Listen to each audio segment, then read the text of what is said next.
Hello दोस्तों, स्वागत है आपका हमारे यूट्यूब चैनल पे और मैं हूं Abhishek Singh.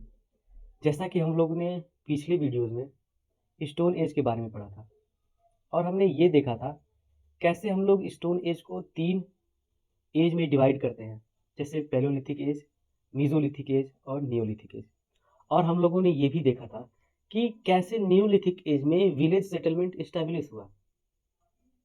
Village settlement neolithic age में इस्टेब्लिश होना शुरू हो गया था और यही विलेज सेटलमेंट बाद में जाकर अर्बन सेंटर के रूप में देखने को हमको मिलता है।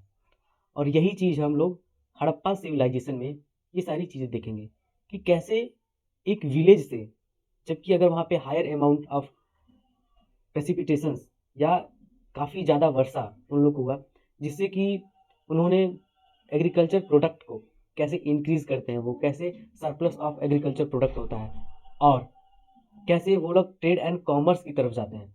जब ट्रेड एंड कॉमर्स की तरफ जाते हैं तो उनको ज़रूरत होती है एक कॉमन सेंटर की, जहाँ पे वो अपने सामानों का लेन देन कर सकें, उनको बेच सकें। और यहीं से अर्बनाइजेशन का सिद्धांत आता है। ठीक है फ्रेंड्स, और उसके बाद हम लोग ये देखेंगे कि इंडस वैली सिविलाइजेशन, या इसको सिंधु सभ्यता भी कहते हैं, कि इसकी उत्पत्ति कैसे हुई, कौन कौन से हिस्टोरियन हैं और उनका क्या क्या विचार है, कौन हिस्टोरियन किस विचार को सपोर्ट करते हैं, हम लोग ये भी देखेंगे। उसके बाद हम लोग देखेंगे कि सिंधु सभ्यता को कितने फेज में बांटा जा सकता है या कितने भागों में डिवाइड किया गया है। फिर उसके बाद हम लोग ये देखेंगे कि वो लोग स्क्रिप्ट या किस प्रकार से लिखते थे, वो क्या फॉलो करते थे, मतलब कैसे लिखते थे, ये सारी चीज़ें। और उसके बाद हम लोग ये भी देखेंगे कि वो कौन सा धर्म पालन करते थे, क्या उनका रिलीजन था। रिलीजन देखने के बाद हम लोग कई चीज़ें देखेंगे, जैसे कि वो लोग कौन से एग्रीकल्चर प्रोड्यूस करते थे या कौन सा एग्रीकल्चर टेक्निक यूज करते थे। तो हम लोग ये सब भी देखेंगे। ठीक है फ्रेंड्स, और उसके बाद हम लोग देखेंगे कि क्या कौन से स्क्रिप्ट यूज करते थे, या काफ़ी चीज़ें, या फिर लास्ट में कुछ साइट्स हो गई हड़प्पन सिविलाइजेशन की, या फिर ये साइट्स, या फिर ये हड़प्पन सिविलाइजेशन डिक्लाइन कैसे हुआ, ये लोग भी आज हम लोग सीखेंगे।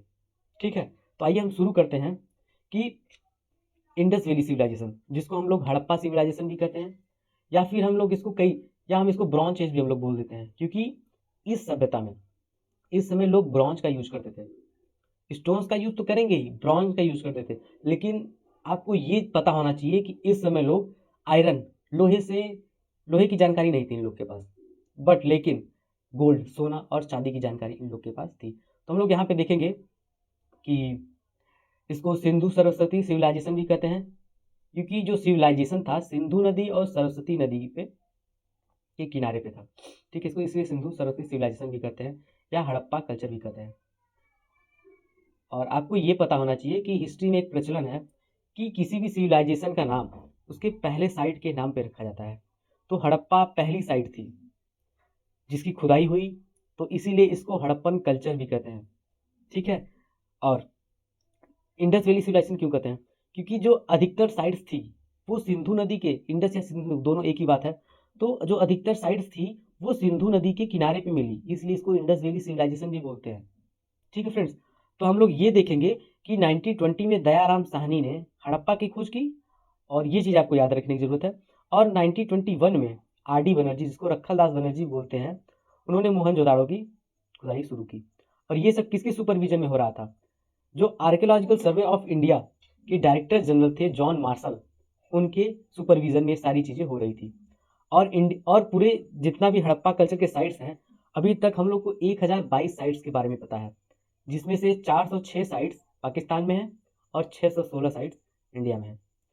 और केवल इसमें से 97 साइट्स का ही एक्सकवेशन, खुदाई हो पाई है।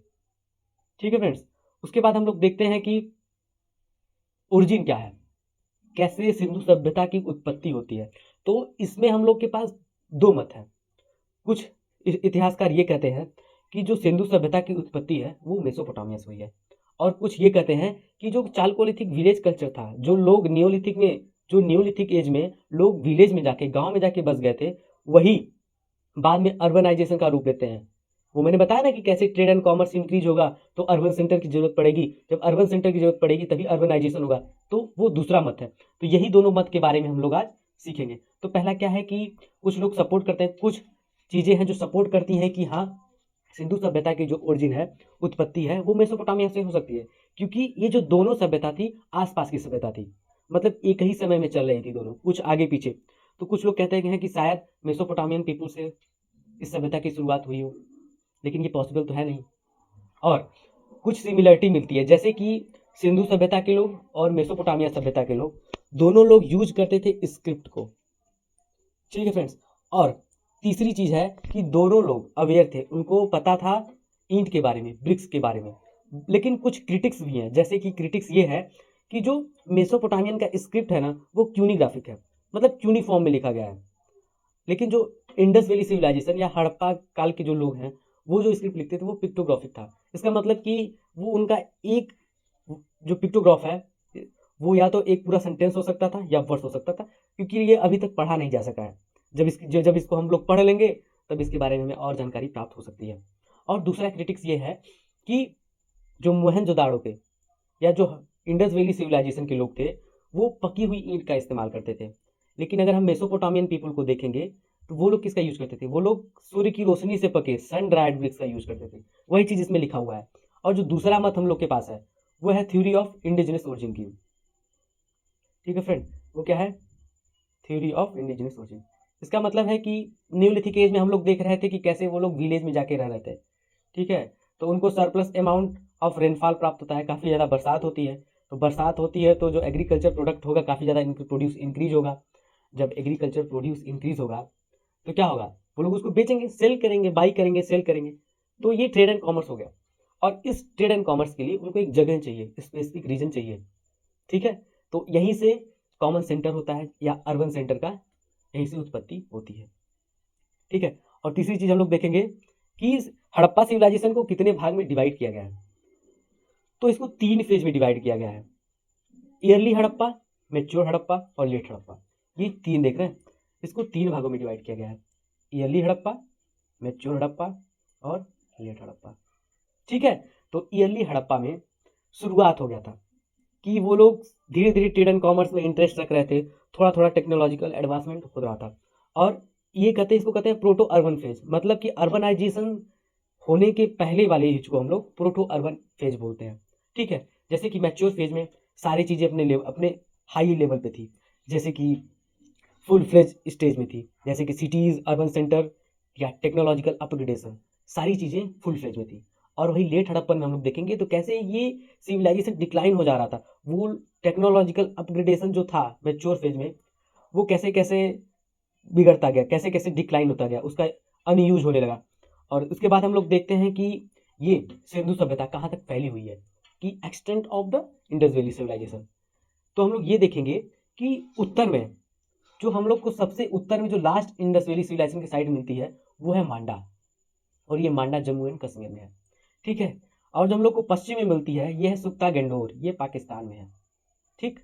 और पूर्व में हम लोग को मिलता है आलमगीरपुर, उत्तर प्रदेश में है। और दक्षिण में मालवन, गुजरात। ये चारों साइड्स के बारे में हम लोग को पता चाहिए। और एक हम लोग को ये पता होना चाहिए, यहाँ सोटागाई एक आइसोलेटेड साइट भी है जो कि अफगानिस्तान में है, ठीक है फ्रेंड्स। चलिए तो इसके आगे हम लोग देखते हैं कि cities, town planning and villages, कि वो लोग किस प्रकार की सिटीज़ में रहते थे, या उन लोग की सिटीज़ प्लानिंग कैसे थी, या टाउन प्लानिंग कैसे करते थे सिंधु सभ्यता के लोग। तो आपको ये चीज़ें बहुत इंपॉर्टेंट है, ये आपको याद भी रखना है कि उसमें 2 माउंट्स होता था। मतलब कि जो कोई भी टाउन है वो 2 भागों में डिवाइड था, एक वेस्टर्न माउंट होता था, एक ईस्टर्न माउंट होता था। तो जो वेस्टर्न माउंट होता था वो एक ऊपर प्लेटफॉर्म पे काफ़ी ऊंचाई पे होता था, कम लोग रहते थे, वो भी इलीट्स क्लास के लोग थे या तो पृष्ठ थे। और आप ये भी देखेंगे जितने भी बड़े स्ट्रक्चर्स हैं, जैसे कि ग्रेट बाथ या आप ग्रीनरी को ले लीजिए, ये सारी चीज़ें वेस्टर्न माउंट में ही आपको मिलेगी, क्योंकि वहाँ पे जाहिर है कि जब इलीट्स क्लास रहेगा तो अपने लिए अलग अलग का संरचना करवाएगा।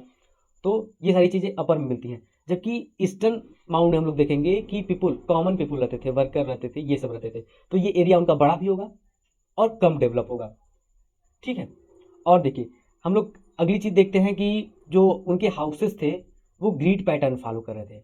जैसे कि आज हम लोग जाते हैं कहीं शहर में जाते हैं तो देखते हैं कैसे एक एक हाउस बना है, फिर दूसरा बना है, फिर तीसरा बना है, एक पैटर्न फॉलो करता था। तो उस समय भी यही पैटर्न फॉलो होता है, जबकि आप लोग ये फिगर में देख रहे हैं कैसे कैसे ये यहाँ पे फिगर, यहाँ पे घर है, फिर यहाँ पे घर है, फिर यहाँ पे घर है, यहाँ पे घर है, यहाँ पे घर है, तो कैसे ये ग्रिड पैटर्न फॉलो कर रहा है। और जो उनके रोड्स थे वो 90 डिग्री एंगल पे कटे हुए थे, ठीक है। और हमको ये पता होना चाहिए कि वो लोग पकी हुई ईंट का इस्तेमाल करते थे, और ये पकी हुई ईंट को एक दूसरे से कैसे जोड़ते थे, जिप्सम मोटार से। ये जिप्सम मोटार जोड़ने का काम करता था, ठीक है। और ये लोग बिटुमिन का भी यूज करते थे। बिटुमिन का यूज इसलिए करते थे कि ये वाटर प्रूफिंग एजेंट होता है। जैसे कि अगर इसको हम दीवार में लगा देते हैं तो वहाँ पे सीलन सीलन की समस्या दूर हो जाती है। और इसकी जानकारी उस समय थी, हम लोग इमेजिन कर सकते हैं, आज से 3000 साल पहले वो लोग विटामिन का यूज करते थे, जबकि आज हम लोग अभी भी नहीं करते हैं कहीं कहीं पे।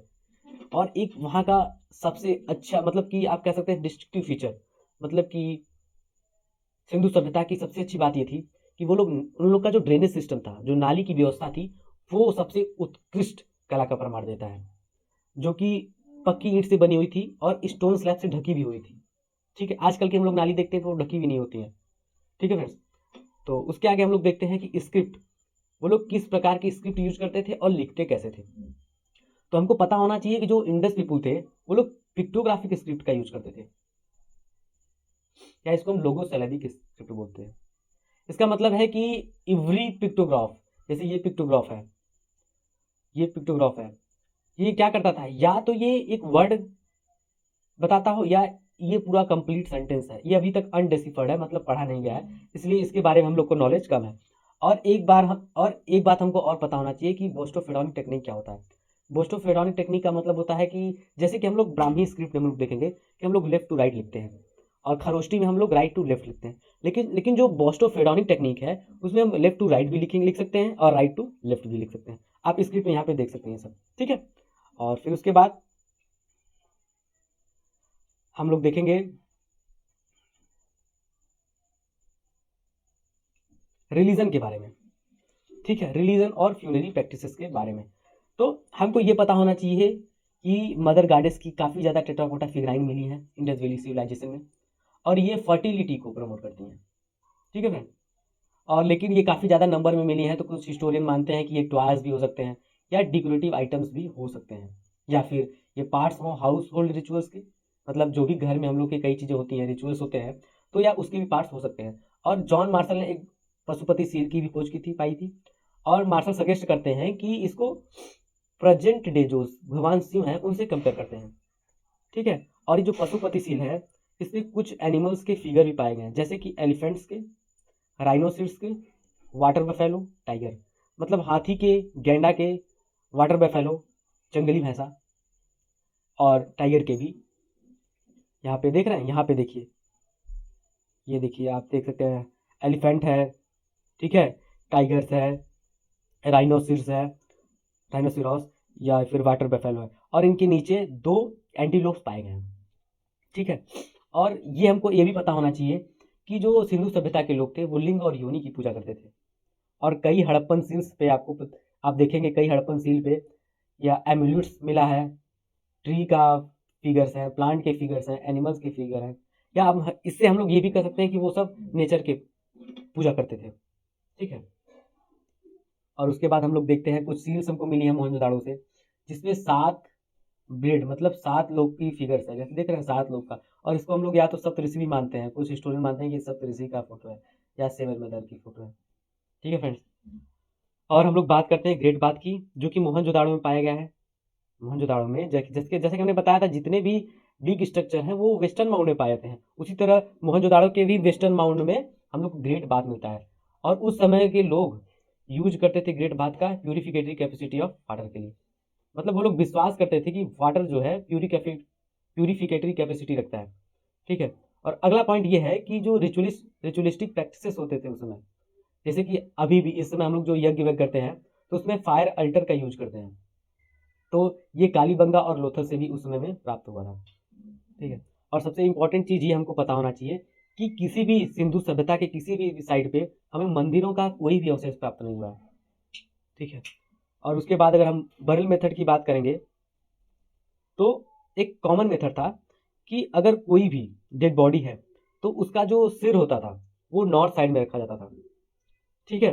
और उनके साथ जो है कुछ ऑब्जेक्ट भी रख दिए जाते थे। वो इसलिए क्योंकि सिंधु सभ्यता के लोग पुनर्जन्म में विश्वास करते थे। ये यही दर्शाता है। अगली साइड में हम लोग देखते हैं कि एग्रीकल्चर, किस चीज़ों का वो लोग प्रोड्यूस करते थे, कौन कौन सी चीज़ उपजाते थे और कौन सी टेक्निक यूज करते थे वो लोग कृषि में। ठीक है, तो उसमें हम लोग ये देखेंगे कि वो लोग वाइल्ड रेंज मतलब बहुत प्रकार के प्लांट्स और प्लांट्स उगाते थे और domestication of animal, different types of domestication of animal and that type. ठीक है, तो प्लांट्स में हम लोग देखेंगे कि वीट, लेंटिल, चिकपिया, सिसमम, मिलेट्स, ये सब प्राप्त हुए हैं हमको गुजरात से। जबकि चावल, राइस हमको मिला है लोथल से। बार्ली जिसको जौ बोलते हैं वो बनावली, हरियाणा से हमको प्राप्त हुआ है। और कॉटन का फ्रेगमेंट जो है वो हमें मोहनजोदाड़ो से मिला है। और हम लोग देखेंगे कि एनिमल का वो लोग डोमेस्टिकेशन करते थे मांस के लिए। जैसे कि हम लोग को जैसे कि मिला हुआ है अवशेष, हड्डियों के अवशेष मिले हैं भेड़ के, बकरी के, बफेलो, पिग्स आदि कई जानवरों के हम लोग को अवशेष मिले हैं, जिससे हम लोग जानते हैं कि वो लोग इसका उपयोग करते थे मांस खाने के लिए, मांस के लिए। और हम लोग को ट्रेसेस ऑफ कैनाल भी मिला है, सौटागाई इन अफगानिस्तान। ये जो साइट है ये अफगानिस्तान में है और यहाँ पे हम लोग नहर का ट्रेसेस मिला है। ठीक है, और evidence of flop field at Kalibangan, जूते हुए खेत कालीबंगा से प्राप्त हुए हैं। ये देख सकते हैं आप, फिगर में भी वही चीज़ें हैं। और टेराकोटा मॉडल ऑफ फ्लॉप, ये हल, टेराकोटा मॉडल ऑफ हल है ये हम लोग को कहाँ से मिला है? ये हम लोग को मिला है बनावली, हरियाणा से।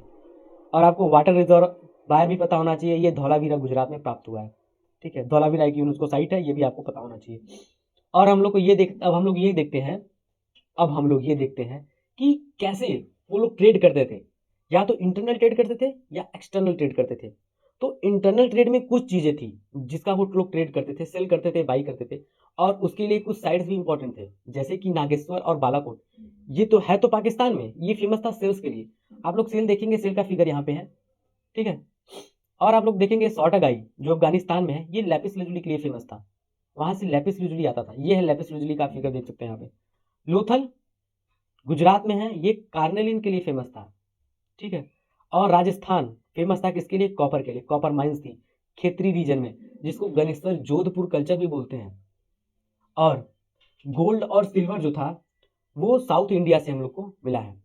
ठीक है, तो हम लोग एक्सटर्नल ट्रेड की बात करते हैं कि जो सिंधु सभ्यता के लोग थे वो एक्सटर्नल ट्रेड कैसे करते थे। तो देखिए कुछ चीजें हम लोग को मिली है, जैसे कि मेसोपोटामियन स्क्रिप्ट में हम लोग को एक वर्ड मिला है मेलुहा, जो इंडस रीजन के लिए यूज किया गया है। और हम लोग देखेंगे कि निकिल के ट्रेस पाए गए हैं ओमानी साइड्स में, ओमानी कॉपर में, ओमान जो रीजन है वहां के कॉपर में निकिल के ट्रेसेस पाए गए हैं। और यही सेम निकिल के ट्रेसेस हड़प्पन ऑब्जेक्ट जो कि कॉपर के बने हुए थे उसमें भी पाए गए हैं। तो इससे हम लोग ये प्रूव करते हैं कि हाँ, एक्सटर्नल ट्रेड जो था वो मेसोपोटामिया या फिर ओमानी रीजन से था हम लोग का। ठीक है, अब हम लोग उसके बाद देखते हैं डिक्लाइन ऑफ सिविलाइजेशन। ये सिविलाइजेशन डिक्लाइन कैसे हुआ और क्यों हुआ? तो कुछ हिस्टोरियन जो होते हैं वो उन्होंने दिया कि ये सिविलाइजेशन सडन डिक्लाइन कर गया, और कुछ नहीं ये कहा कि नहीं, ये ग्रेजुअल डिक्लाइन हुआ। तो कुछ साइट्स जो हैं सडन डिक्लाइन की एग्जांपल है, जैसे कि हम लोग कालीबंगा देखेंगे और बनावली। कालीबंगा और बनावली सडन डिक्लाइन कर गए थे, जबकि मोहनजोदाड़ो और धौलावीरा धीरे धीरे डिक्लाइन किए। और इस पे एक मत, सबसे जो बढ़िया मत है, उन्होंने दिए थे आरपी चंद्र, और इसको बाद में इलाबोरेट करते हैं मॉर्टिमर व्हीलर ने। इसको बाद में इलाबोरेट किए मॉर्टिमर व्हीलर ने। तो व्हीलर साहब बोलते हैं कि ऋग्वेद में एक वर्ड मेंशन है पुरंदर, और ये वर्ड भगवान इंद्र के लिए है। और वो बताते हैं कि ऋग्वेद में ही एक जगह हरयूपिया शब्द का उपयोग किया गया है, और ये बताते हैं कि ये हरयूपिया शब्द हड़प्पन पीपुल के लिए यूज किया गया है। और मोहनजोदाड़ो में 37 स्केलेटल मिले हैं, जो कि कहते हैं कि ये यहाँ पे आर्यों का इन्वेजन हुआ था और ये सभ्यता डिक्लाइन कर गई है। लेकिन इस थ्योरी को कई लोग रिजेक्ट भी करते हैं, क्योंकि वो जो 37 स्केलेटल प्राप्त हुए थे वो डिफरेंट फेज के थे। हम लोग जब कार्बन डेटिंग का यूज करते हैं तो ये पाते हैं कि जो स्केलेटल थे वो डिफरेंट एज के हैं, डिफरेंट फेज के हैं। डिफरेंट। फिर अगली साइड में हम लोग देखते हैं कि कई जो हिस्टोरियन है वो इकोलॉजिकल डिग्रेडेशन को भी प्रमोट करते हैं, कि मतलब कि जैसे जैसे इकोलॉजी का डिग्रेडेशन हुआ वैसे वैसे सभ्यता भी डिक्लाइन कर गई। ठीक है, और जैसा कि हम लोग ने देखा था कि एक विलेज था, काफ़ी ज़्यादा हाई अमाउंट में वर्षा प्राप्त हुई हम लोग को, हाई अमाउंट में प्रेसिपिटेशंस हुआ, तो कैसे एग्रीकल्चर एग्रीकल्चर प्रोड्यूस बढ़ा तो ट्रेड एंड कॉमर्स इंक्रीज हुआ। वैसे हम लोग देखेंगे कि जब काफ़ी ज़्यादा डिफॉरेस्टेशन हो गया तो कैसे प्रेसिपिटेशंस कम हो जाते हैं, वर्षा कम हो जाती है, और जब वर्षा कम हो जाती है तो सरप्लस ऑफ एग्रीकल्चर भी रिड्यूस होता है, और जब सरप्लस ऑफ एग्रीकल्चर रिड्यूस होता है तो ट्रेड और कॉमर्स जो भी सेंटर्स थे वो डिक्लाइन करने लगेंगे, क्योंकि जब सरप्लस ऑफ प्रोड्यूस ही नहीं होगा तो आप ट्रेड एंड कॉमर्स किस चीज़ का करोगे। जब ट्रेड एंड कॉमर्स ही नहीं करोगे तो क्या होगा, जो कॉमर्शियल सेंटर है वो ऑटोमेटिक डिक्लाइन हो जाएगी। और यही हुआ भी सिंधु सभ्यता के साथ। और कुछ चीज़ें देखेंगे आपकी, कैसे सिंध घग्गर हाकरा रिवर जो है, सरस्वती रिवर जिसको बोलते हैं, वो सूख गई, और जो वहाँ के सेटलमेंट थे वो लोग विलेज की तरफ पलायन कर गए फिर से। एक्सकवेशन में हम लोगों को सिंधु सभ्यता में 7 लेयर ऑफ सिल्ट मिला है, सिल्ट की 7 परतें मिली हैं। ये दर्शाती हैं कि वहाँ पे बार बार बाढ़ आया था और वहाँ के लोग भी पलायन कर गए विलेज कैलकोलिथिक विलेज साइड की तरफ, या कैलकोलिथिक विलेज सेटलमेंट की तरफ। ठीक है, और हम लोग लास्ट में ये देखते हैं कुछ इंपॉर्टेंट साइट्स के बारे में हम लोग देख लेते हैं, जो इंडस वैली सिविलाइजेशन के कुछ इंपॉर्टेंट साइट्स हैं। जैसे कि हम लोग देखते हैं यहाँ पे कि धौलावीरा जो कि गुजरात में है, एक इंपॉर्टेंट साइट्स है। ठीक है, जैसे कि देखते हैं हम लोग कि धौलावीरा एक इंपॉर्टेंट साइट है। ठीक है, सुक्ता कोड़ा भी है, हम लोग लोथल को भी देखते हैं, और सुक्ता कोड़ा ये सब गुजरात में है। बालाकोट, आमरी, मोहनजोदाड़ो, कोट डीजी ये सब पाकिस्तान में है। मोहनजोदाड़ो, कोट डीजी ये इंडस रिवर के पास में है। और हम लोग देखते हैं बनावली और राखीगढ़ी जो कि हरियाणा में है। रोपड़ देखते हैं हम लोग, पंजाब में पाया जाता है। कालीबंगा राजस्थान की इंपॉर्टेंट साइट है, आप लोग को पता होना चाहिए। ठीक है, सुक्ता गंडोर ये आपका पाकिस्तान में है। वेस्टर्न मोस्ट साइट्स है, मांडा जम्मू कश्मीर में है, नॉर्थन मोस्ट साइट है। ठीक है, आपको कुछ चीज़ें इसमें पता है, जैसे कि यहाँ पे देखिए कोट डीजी लिखा हुआ है, मोहनजोदाड़ो है। ठीक है, हड़प्पा है, रोपड़ है, आलमगीरपुर है, बनावली, ये सारी चीज़ें आप लोग को पता होना चाहिए। यहाँ पे लोथल है, यहाँ पे रंगापुर है। ठीक है, देसालपुर, धौलावीरा, सुक्ताकोड़ा, चौंदड़ो। ठीक है, तो आपको अलादीनो, ये सारी चीज़ें आपको पता होना चाहिए, ये इंपॉर्टेंट साइट्स हैं। ठीक है फ्रेंड्स, तो इसी के साथ हम लोग इसको ख़त्म करते हैं आज का सेशन, और अगली बार हम लोग देखेंगे कि कैसे वैदिक एज में क्या हुआ, कैसे डेवलपमेंट हुआ, कैसे 16 जनपदों का डेवलपमेंट हुआ, कैसे आर्यन आते हैं, आर्यन के बारे में हम लोग सीखेंगे। तो काफ़ी ज़्यादा चीज़ें हम लोग नेक्स्ट सेशन में सीखने वाले हैं। तो friends, keep supporting, please like and subscribe and share this video. Thank you so much.